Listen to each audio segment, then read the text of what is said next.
ನಾವಿವತ್ತು ಕಟ್ಟೆಮಳವಳ್ಳಿಯಲ್ಲಿ ನಾವು ರಸಗೊಬ್ಬರದ್ದು ಸ್ಟಾಕ್ ಬಂದಿದೆ 13 ಕಂಪ್ನಿದು ಒಟ್ಟು ಈ ವರ್ಷ 3400 ಮೆಟ್ರಿಕ್ ಟನ್ ಗೊಬ್ಬರ ಇಂಟೆಂಟ್ ಇದೆ. ಅಂದರೆ ಟೋಟಲ್ 3400 ಮೆಟ್ರಿಕ್ ಟನ್ ಗೊಬ್ಬರ ಬರಬೇಕಾಗಿದೆ. ಅದರಲ್ಲಿ ಇಲ್ಲಿವರೆಗೆ 1300 ಟನ್ ಗೊಬ್ಬರ ಬಂದಿದೆ. ಅದು 13 ಕಂಪ್ನಿಗಳಲ್ಲಿ DAP, SOP, ಅಮೋನಿಯಂ ಸಲ್ಫೇಟು ಮತ್ತು CAN ಬಂದಿದೆ. ಅದನ್ನು ನಾವು ಇವತ್ತು ಬಂದು ನಾವು ಕೃಷಿ ಇಲಾಖೆ ವತಿಯಿಂದ ನಾವು ಅದನ್ನು ರಸಗೊಬ್ಬರ ನಿಯಂತ್ರಣ ಪ್ರಯೋಗಕ್ಕೆ ಕಳಿಸೋಕ್ಕೆ ನಾವು ಮಾದರಿಗಳು ತೆಗಿತಾ ಇದ್ದೀವಿ. ಇನ್ನು ಕೇವಲ 3 ರಿಂದ 4 ದಿವಸದಲ್ಲಿ ನಮಗೆ ಇದು ಮಾದರಿಗಳು ವಿಶ್ಲೇಷಣೆ ವರದಿ ಬರುತ್ತೆ. ವರದಿ ಬಂದ ತಕ್ಷಣ ಮಂಗಳವಾರ ಅಥವಾ ಬುಧವಾರ ಈ ರಸಗೊಬ್ಬರಗಳು ಏನಿದೆ ಟೊಬ್ಯಾಕೊ ಗ್ರೋಯರ್ಸ್ಗೆ, ಟೊಬ್ಯಾಕೊ ಬೆಳೆಗಾರರಿಗೆ ನಾವು ವಿತರಣೆ ಮಾಡ್ತೀವಿ. ಇದು ನಾವು ಇವತ್ತು ಗೋಡನ್ ನಂಬರ್ 2 ಇದ್ದೀವಿ. ಆ ಥರ ಒಟ್ಟು ಇಲ್ಲಿ 3 ಗೋಡನ್ ಇದೆ.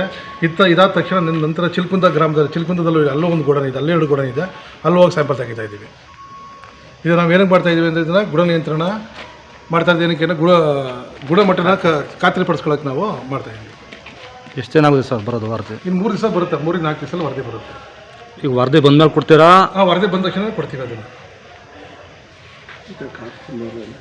ಜೊತೆಗೆ ಇವತ್ತು ನಮ್ಮ ಕಾಪ್ ಮೆಂಬರ್ಸ್ ಕಮಿಟಿ ಏನಿದೆ, ಕಮಿಟಿ ಮಾಡಿದ್ರು ಅದರಲ್ಲೇ ಆ ಮೆಂಬರ್ಸ್ ಸಹ ಬಂದಿದ್ದಾರೆ. ಇವತ್ತು ಅವ್ರ ಸಮ್ಮುಖದಲ್ಲಿ ಮತ್ತು ನಮ್ಮ ರೈತರ ಸಮ್ಮುಖದಲ್ಲಿ ಇಲಾಖೆ ವತಿಯಿಂದ ತೆಗಿತಾ ಇದ್ದೀವಿ.